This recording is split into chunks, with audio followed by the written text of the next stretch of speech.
This week on the Documentary Review Podcast, Jonathan and I cash in our 401ks as we discuss the 2005 documentary Enron, Smartest Guys in the Room. Welcome to the podcast. I am PT. I'm Jonathan. Glad you can join us. Yeah, I was just looking at our books, Jonathan, and I want to let you know that, man, our podcast has made a $5 million profit.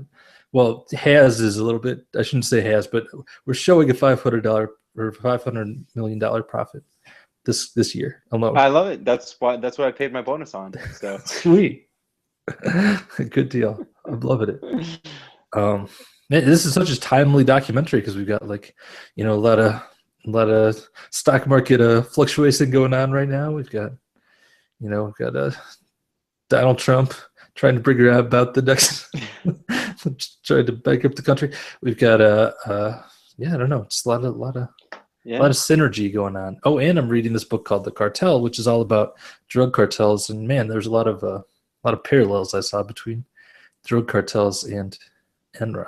So, interesting. Well, yeah. We'll see if that pops up in this review because sounds intriguing. Yeah. So tell us what this one's about, Jonathan. All right. Well, this one is what you think it would be about. It's about the rise and fall of the Enron Corporation, but it takes a hard look at the actual people that were involved in Enron and the way the company ran itself, to kind of look and see, was this just like a numbers game that didn't work out? Their company business model didn't go the way it was supposed to, or was it really people that were, to blame for the collapse of this corporation and the subsequent loss of pensions and jobs and everything else? Good job. Good summary. Did you like this documentary? I found this documentary mind-blowing. I liked it. But I mean, certainly more for the content than anything else in it. But just that, yeah, I guess we'll talk about it in a moment. But yes, I did like it. You? Yeah, I liked it a lot. I thought before we get into, I'm sure we'll spend the vast majority of our time talking about the content, but I just want to shout out that I think it was just very well made too. It was very, as much as you can make it like a Talking Heads documentary pretty, it was pretty.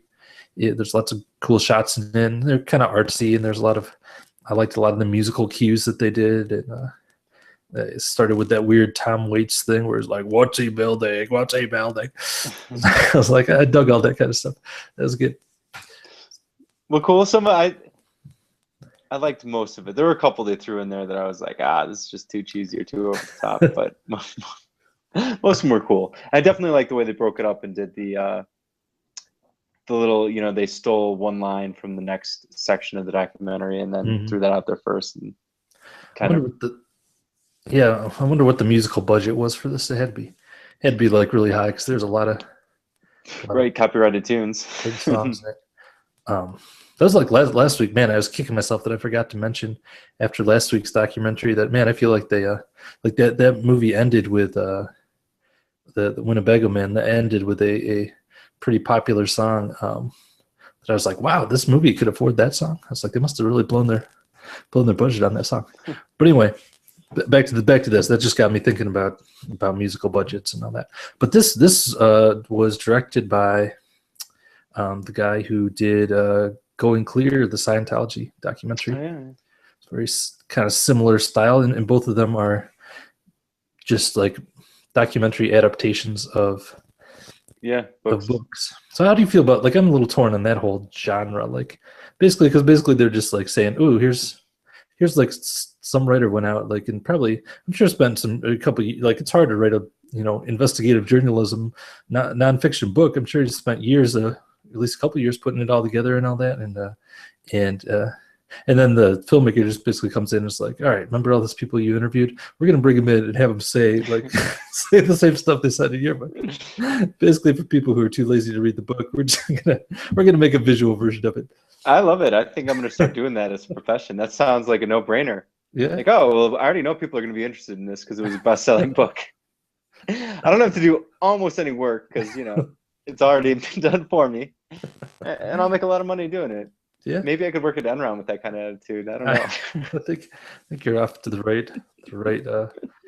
track. know. I'll tell you, like, see if you had the same reaction as me. The first, I don't know. I should have looked at like the timestamp when I kind of turned around on this documentary because I was a little skeptical for the first, I don't know, maybe 20 minutes or so, and like all the stuff that all the stuff they were saying in the first 20 minutes, I was like, well, I mean, that's basically just kind of like corporate-y stuff that like your normal corporations, I could see them doing. Like they're talking a lot about how like the executives were like went on really macho trips and they did all this kind of stuff and were really intense and all that kind of stuff. And I was like, well, I guess that's a little intense, but I don't know, whatever. I'm not like blown away by that.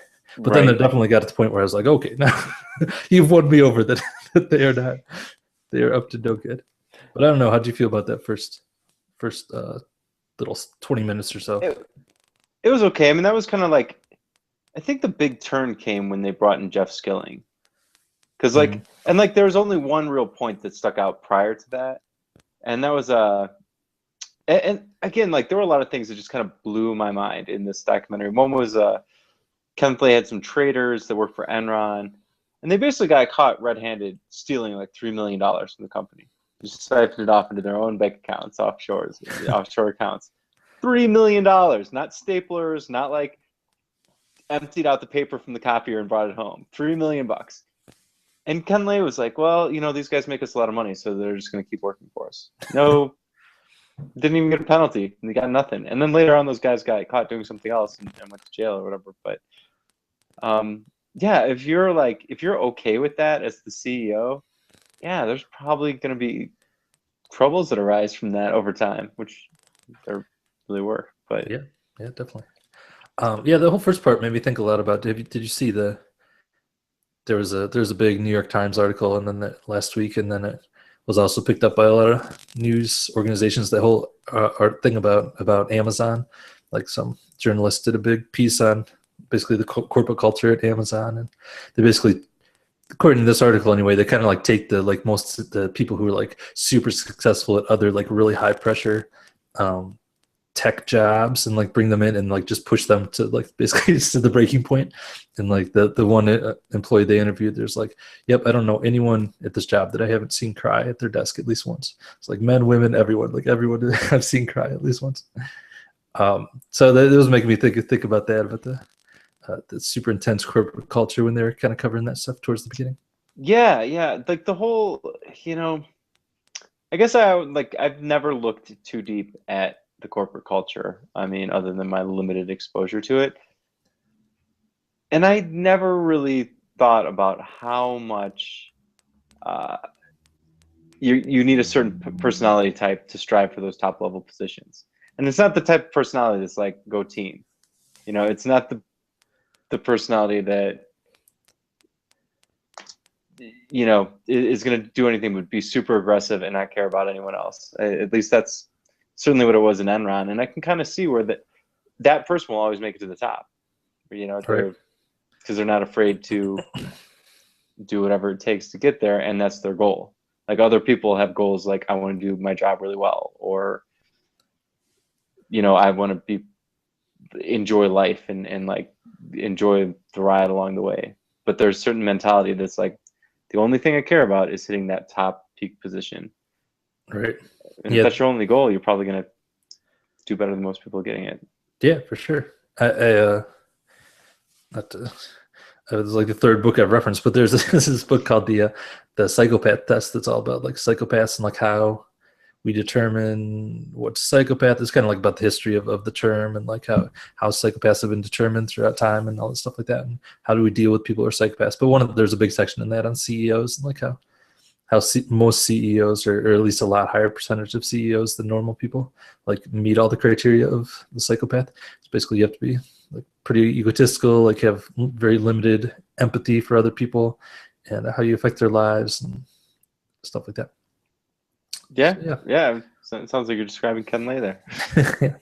But I do think that and I don't know how this works or why this works, but I do feel like companies have very different corporate cultures. Like there are some companies that have very good positive corporate cultures, and I guess it all flows from the top. But yeah, and I'm sure it's much easier to start with a good corporate culture than to continue on with one.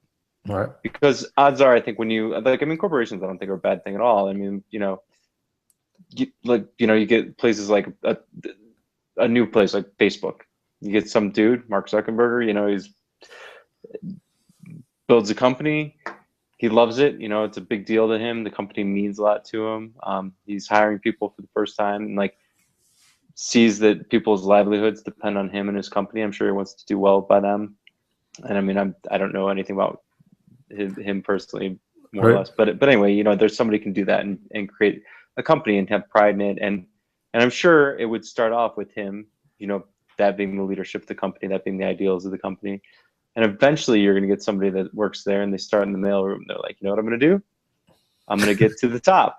And in the meantime, good old Mark is like, well, I'm out. Peace out, guys. I mean, it's been great. You guys are running the company really good without me. I'm going to go buy an island and fly around the world, do whatever I want with my billions of dollars. And eventually all those original people are out and you just have people fighting for those spots. So I don't know if long term you could ever have like a really positive corporation. Yeah, I don't know. Good question. All right, so let's keep moving. And what was I guess you kind of already talked about one, but what was another? What's kind of the next that you can recall? Big kind of like red flag where you're like, all right, something crazy is going on at this company. Oh well, definitely the big one, the one that I still don't like. I almost can't believe it.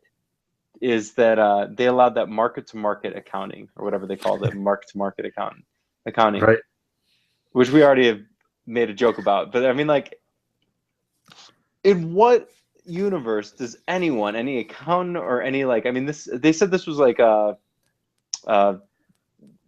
by the Federal Trade Commission or something too. Like they'd get permission to use this style of accounting. Right.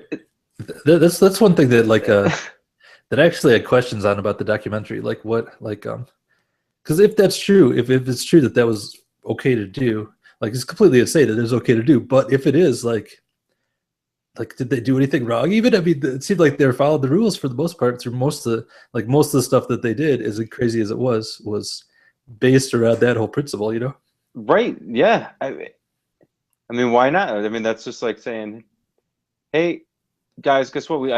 You know what Enron's going to do tomorrow? New movie division. Next year, that movie will probably put out the 3 top blockbusters in the history of the world, making a total of $4 billion. Boom, give me my bonus. That's what it was. How is and then, of course, later on, they're like, oh, well, we only made one movie. It was really crappy, and we actually lost $100 million on it. But it's okay because I already flew off in my jet plane with $200 million. Right. And it's okay because next week we're going to launch a new sailboat division, and that's going to make $10 billion. So guess what? We're up $6 billion over what we said before. Boom, done. Yeah. And it seemed like from the way that the documentary portrayed it, that they could just kept being like thinking that they were just going to keep outsmarting, just keep that rolling forever. Like they had to eventually be like, man, this is going to catch up with us in a big way. But it seemed to take a while at least before they. It took a long time. I can't believe they kept it going for as long as they did. They did, yeah, and I mean, like they obviously had to have had some divisions, like the energy division was bringing in money, right, by just turning the lights off in California. How is that possible? That's part where it's like, all right, screw you. That's just a dick move. That's beyond a dick move. I mean, like. Be like, oh man, we could probably make $1 billion as long as we cost the state of California $40 billion. And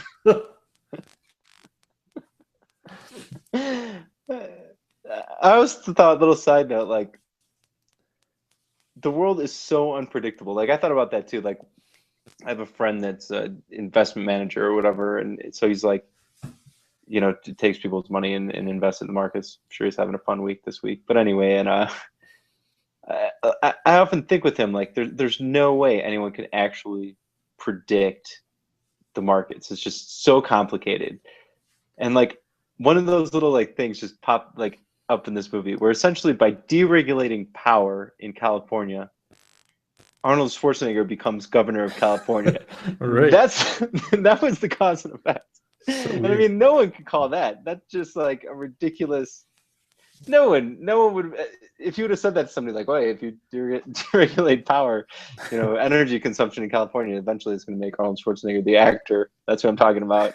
The governor of your state. People look at you like a crazy person, but you'd be right. Yeah, So, yeah. I don't know. How did this? I don't know how this happened. This is crazy.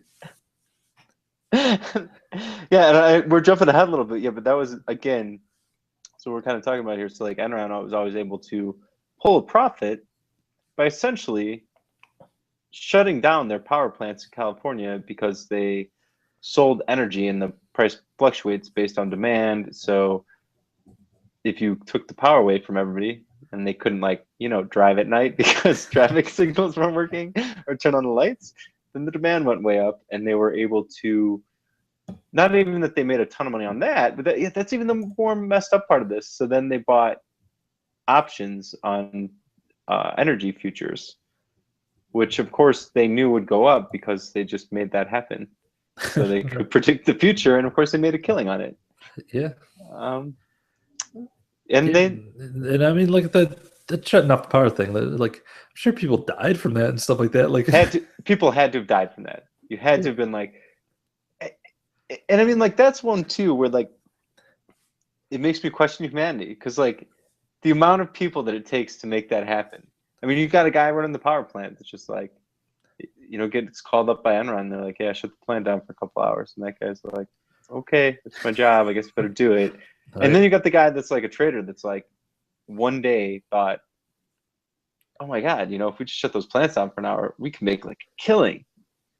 I mean, they never, hopefully they didn't have that next thought of like, oh, but then, like traffic signals would, suddenly shut off and people will be trapped in elevators and probably some people will die in hospitals because their equipment won't work, probably die in car crashes because, traffic isn't flowing the way it's supposed to. And we're going to make a ton of money. So I guess let's flip the switch.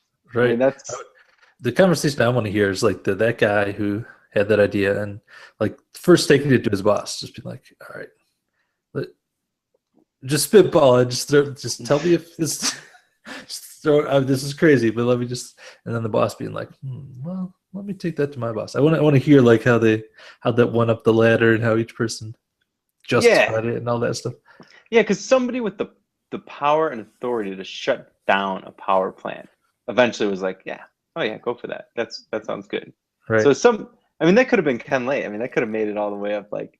Yeah. Because it had to be like somebody, like you said, like drunk at a bar, started, hanging out with his buddies after work, being like, you know what? If we shut down that power plant for 2 hours, we make $2 billion. I mean, yeah, it would be crazy because it would, destroy California's economy, probably cost human lives, and but I mean, think of that though. We make $1 billion, and eventually that bar conversation became reality. Yeah. Imagine if you were one of the like that was one of the more like chilling parts was when they had like the phone conversations of just the different traders like talking about like woohoo forest fire, this is awesome, we're gonna make a killing. Imagine if you were one of those guys and you're like, oh my God, thank God they just put Enron Trader at the bottom of under that and did not use my name. Yeah. Yeah. Yeah, but I mean, it was certainly like, again, you got to from a top-down approach. That would have, if that idea would have landed on Ken Lay's desk, I'm sure it would have been like, absolutely, shut those plants down. I mean, like, at least that's my take on it. If you were able to be like, oh my God, those guys embezzled $3 million from my company, but boy, they make a ton of money for the company, so we'll let that slide. I mean, that just speaks volumes about your thought process, about what's okay for you. Right. Which was pretty much anything for that guy. If the answer was, and it makes us a lot of money, if that was the end of the statement, everything before it didn't matter. Yeah, of course. Yeah. I'm always impressed by like whistleblower kind of people in these situations, like because I think it'd be pretty hard to do that, especially when you're not seeing the whole puzzle. Like if you're not at the very top, you like the human tendency would just be to assume, well, I'm just seeing this little part of it. Obviously, there's something else that's going on that makes it make sense or whatever. I'm sure somebody's checking out this already or whatever. Sure, yeah, especially something that big. Like it would never cross your mind, or at least it wouldn't for me if I was like, oh, I mean, like the stock's soaring, like certainly there's analysts that are like checking up on this, Right. and there's like a million people involved. It seems like the company's 30 billion in the hole, but obviously that's not the case. I am just an idiot and can't understand the figures. Right. Right. And that, I'm sure that would have been my take on it. Like, Yeah. yeah, I just don't understand this. I'm missing something. Yeah. Yeah. I thought that whole part was pretty interesting too, about that reporter who's like tried to be like, so how do you make a profit? And they were basically just like, hey, I don't have time to explain that to you. You should figure it Right. out. That's, like that part is definitely a little crazy. And luckily, kind of, she ended up writing a book about these guys. So I Right. assume she dug quite a bit deeper. But the thing that just blows my mind is that was way late in the game when she was like, hey, yeah, how do you guys make your money? Right. Just show me a spreadsheet. Yeah. Oh, you're not an accountant? Okay, call up accountant, have them email it to me. Just take like 5 minutes. I'm talking to the CEO of the company. You can make this happen. Right. And but how did the analyst not ask that same question?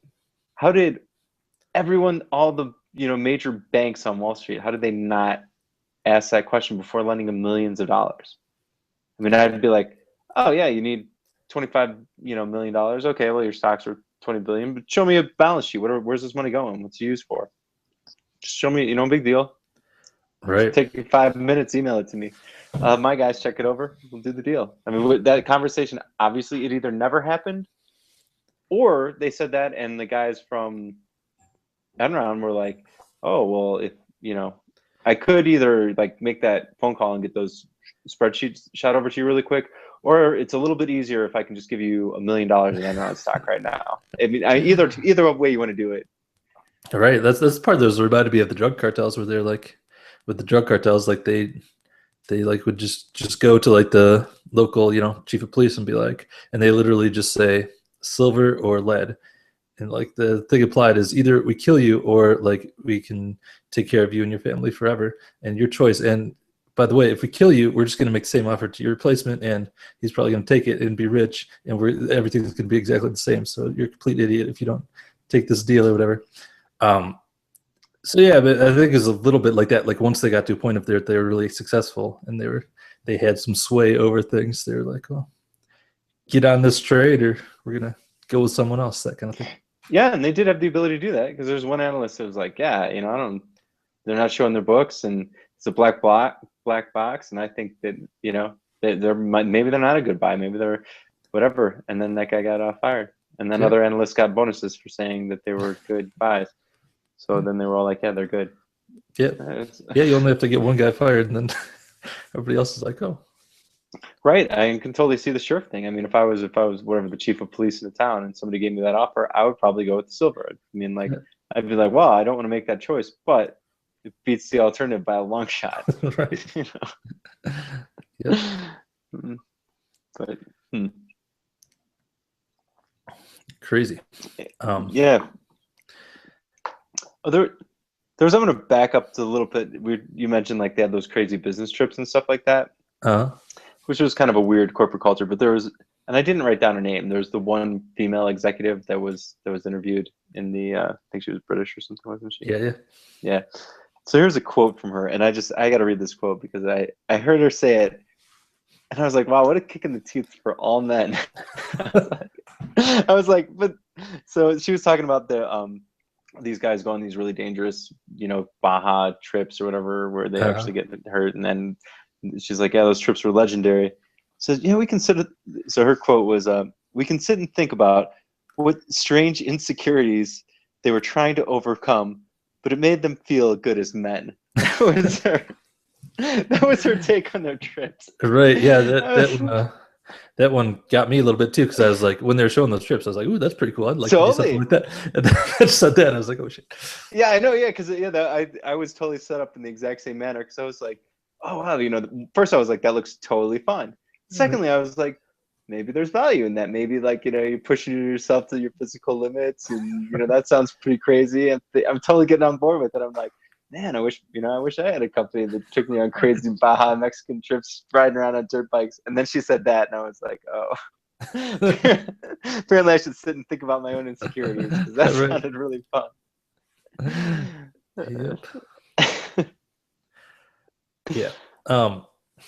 And so and they also had so in this they also had like a lot of snippets from the like the hearings before Senate, which was I thought that was interesting just to see like the executives like attitude at those, like just to see if they were remorseful or what they were going to be like. You know, they were pretty unremorseful. It seemed like. Yeah, well, I mean, they totally played the part. I mean, none of them were like, "Oh, yeah, I feel really bad about what we did" or anything. They were all just like, "Oh no, no," you know what I mean? Like, "Oh yeah, I feel really bad. Enron went down. I loved Enron, great company. I was part of it, but yeah, oh no, I feel terrible about that. I feel less terrible than the people that lost everything because I got like $70 million, so that Right. helps. But other than that, I feel terrible." Yeah, that's man. Those poor people who lost their money. Jeez. There's the example of the one guy that what did he have like $300,000 in stock or something, and by the end it was like $1,200. That was bad. Yeah, No good for him. yeah, it's not a huge believer in stocks for, but whatever works, I guess, for a lot of people. So Yeah, yeah, yeah. And they basically locked the employees out of their accounts so they couldn't sell their stocks for yeah, that was a long horrible time. too. Yeah, Yeah. they were like, oh yeah, you can probably dump it all right now, or we can just make you so you can't dump it right now until it's worthless, and then you can dump it if you want. I mean, if someone will take it. uh, yeah, and I like the one guy that got out early. I don't. It didn't seem like he ever got in front of any of the Senate hearings or anything. He must got out early enough. It was like Lou Pie. Was He was that the the guy guy that liked who the the guy strippers. who loves strippers? Yeah. Yeah, I didn't get to actually see that part because twice I tried to watch that part, and it's that was a really odd choice, I thought, for the documentary film crew. Was that just like trying to get better ratings? All of a sudden they're like, and this guy likes strippers, so now we're gonna Boobies. show naked strippers on this documentary. I mean, really, no reason. I mean, it didn't like. Right. I understood what a stripper did prior to them showing that. I don't think it really, and it was a lot. It wasn't like a one little clip, like there's Lupai in the strip club Yeah, or yeah, anything. like they just told the whole It was story. reenactments Yeah, they just like told over. the whole story of him, and in the background, it's just like boobies. Yeah. So the first time I watched it, I was like, oh, boobies, and then I was like, oh, my kids are in the room, so I had to like fast forward through that. And then actually, just prior to the documentary, I was like, oh, I wonder if I missed anything in that booby scene. So I was like, my kids are outside playing. Like now I feel creepy anyway because I'm about to go watch booby scenes. Hold on, No one's in honey, that. honey, I gotta find. Yeah. Yeah, so I turned it on again. I got like 3 seconds into it, and all of a sudden my kids popped in from outside. And I was like, I don't get to see boobies or whatever they talk about during this section, so missed Right. it. Did you hear the part about that? That he was out. He was out with a bunch of his subordinates. He would always take him to the strip club, and they were like, hey, isn't your wife suspicious? Like that you always smell like a cheap perfume or whatever when you come home? And he's like, no, I've got a little trick I do or whatever where I stop by the gas station and I just accidentally spill a little gas on myself and that like covers up the scent or whatever. And so one of his subordinates was like, oh, so she probably just thinks you're screwing the gas pump then or whatever. And everyone laughed except for that guy, except for the executive guy. And then they said within the next week that person was transferred to like some like remote location in Canada. Or whatever. Wow. Yeah. So yeah, don't make jokes. Yeah. About that Yeah, guy. I would like to see a documentary on that guy. Because like he seemed like that story was so interesting just from little because one it was almost like no one could even tell you what that guy did. I mean he like headed up some division, but it was like but people like I did see the part where the one guy was like, yeah, you just walked by his office and there's nobody there. Like it was just empty like almost all the time. Yeah, Like, what does that guy do? Yeah, another good story I'll relate from that part that you may have missed was that they said that he was like such a quiet, like unassuming, like seemingly like just kind of nerdy guy that the strippers didn't believe that he was a CEO, so he took he took a bunch of strippers up to his office one night or whatever, and they had a big party in his office. So, All right, there you go. Why not? I did see the part where they were like, and then he flew off with $250 million and is the second largest landowner in Colorado. right. Like, okay, well that guy did just fine. And again, he got paid on his imaginary profits. He ran a division that lost like $1 billion, and he was just like, but it could make a whole lot of money. Boom, pay me. That's it. You should see if that guy needs a realtor. Totally. Yeah. Be like, hey, I don't know if you're running out of your $250 million, but I'm so Definitely help you spend it. well, yeah, absolutely. Indeed. Yeah. So yeah, Enron, bad times. Yeah, I mean, crazy, totally nuts. Yeah, there are just so many things, and then like, yeah, the whole corporate culture of like everybody was basically just like, I think you're right, where they're just like, well, this is working, so they're just gonna just keep doing it, and not think about the future. Yeah, it's super weird that they. Yeah, I guess if the person at the top isn't gonna think about the future, then no one else is either. Yeah. Oh yeah. Yeah. That was one other crazy thing that I thought, like, who would work at Enron, because they had that one, the PRC, whatever, which was like your little review, personal review. Oh yeah, I forgot about that. Yeah, where basically they fired 10 to 15% of their people each year. Yeah, and the whole process was your peers reviewed you, so I'm sure like if that happened and I was involved and I was didn't have morals, I'd be like, hey, three friends, let's get together and give Joe a bad review, because guess what? One of us is getting fired, and it won't be you or you or you or me. It will be Joe. So it seemed like it'd be pretty easy to game that system. Yeah, I'm sure it would, and I'm sure that's what happened. Yeah. I'm sure it was really tough to be the new guy in that company, because you'd be like, oh no, I've only been here 4 months and now it's review time. Well, everybody else has been. It's been good. Yeah, it's been a fun run, guys. But yeah. Oh man, that must have been great firings too, because the boss could just be like, well, it's not me, it's everyone you work with hates you, so you're out. Yeah, and I mean, like, think how quickly that would weed out anyone with scruples. Right. So everybody else would be like, I don't know, I'm gonna do whatever it takes to, play the system. Be like, oh, hey Bill, I got these Broncos tickets or wherever they were located out of. I got these NFL tickets, blah blah. Just remember me when review time comes around. Right. Hey guys, do these numbers on these annual report look weird to you? Nope. Sure don't. No, sir. Crazy. Mm-hmm. Yeah. So I don't know, anything else to say about Enron? No, my only question on the end of it would be, do you think this is more common than do you think there are other essentially Enrons out there right now? I mean, is this like corporations all over there running around being like, yeah, we're making money, trust us? I don't think it can be to this. I mean, definitely not to this degree. I'm sure there's cooking of books and stuff like that goes on for sure. But man, I don't know. I'd like to think that we as a world wouldn't fall for quite this big of a thing again. But I don't know. Who knows? What do you think? I don't know. I mean, like, I certainly, like, maybe it's so soon still after Enron that the big players on Wall Street and stuff are like, yeah, we can't do that anymore. But I bet you it's temporary. I would think that we'll see, a couple more of these again in our lifetimes. Right. But as long as hopefully we at least corrected that accounting thing, mark accounting. But yeah, hopefully that's gone. Hopefully we realize that is insane. Right.